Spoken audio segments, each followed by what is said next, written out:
வணக்கம். காலிஃப்ளவர் 65 எப்படி பண்ணுறேன்னு பார்க்கலாம். இந்த மாதிரி நம்மளுக்கு தேவையான அளவு கட் பண்ணி வச்சுக்கணும்.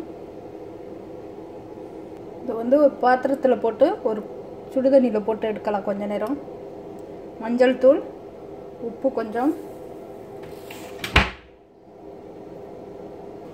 இதை ஒரு கொதிக்க வச்சுக்கலாம். மிளகாய் தூள் நம்ம எவ்வளோ காரம் வேணுமோ அவ்வளோ சேர்த்துக்கலாம்.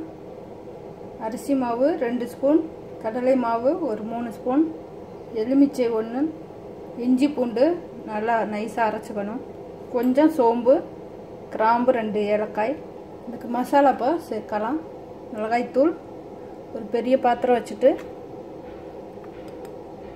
இப்போ இஞ்சி பூண்டு அரைச்சிருக்கேன், அது கூட சேர்த்து சோம்பு கிராம்பு அரைச்சிக்கலாம். இந்த மாதிரி அரைச்சிக்கணும். இப்போ இந்த மிளகாய் தூளோட இந்த அரைச்ச மசாலா சேர்த்துக்கலாம். எலுமிச்சை சாறு, ஏற்கனவே காலிஃப்ளவர் உப்பு சேர்த்துருக்கோம்.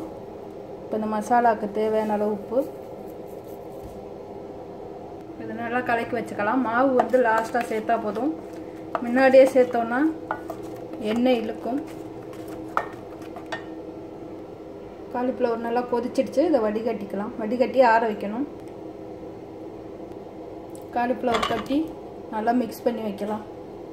இந்த மாதிரி நல்லா கொஞ்சம் நேரம் ஒரு அரை மணி நேரம் ஊற வச்சுக்கலாம். இப்போ நல்லா ஊறிடுச்சு. மாவு கலந்துக்கலாம். நல்லா கலர் வேணுன்னா கலரும் சேர்த்துக்கலாம். மாவு போட்டுக்கலாம். கடலை மாவு போட்டாச்சு. இப்போ அரிசி மாவு இது நல்லா மிக்ஸ் பண்ணணும். காலிஃப்ளவர் பொரிக்கிற அளவு எண்ணெய் வச்சுக்கலாம். கொஞ்சம் கருவேப்பிலை இருந்தால் எடுத்துக்கணும். மாவு நல்லா பிரட்டியாச்சு. ஃபஸ்ட்டு இந்த கருவேப்பிலையை போட்டு பொரித்து எடுத்துக்கலாம். நல்லாயிருக்கும்.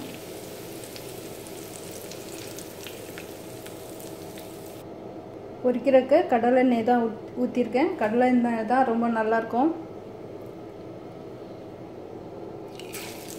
ஒன்று ஒன்றா போட்டு எடுத்துக்கலாம்.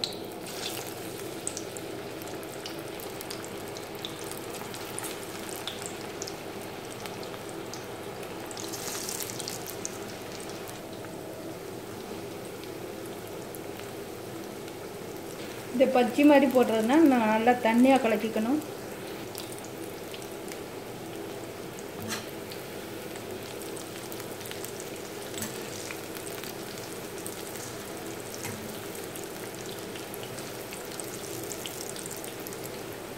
இது எல்லாமே மொறுமொறுன்னு வெந்துடுச்சு. எடுத்துடலாம்.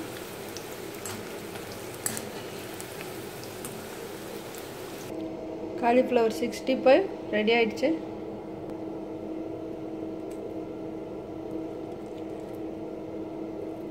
நல்லா கிறிஸ்பியாக வந்திருக்கு.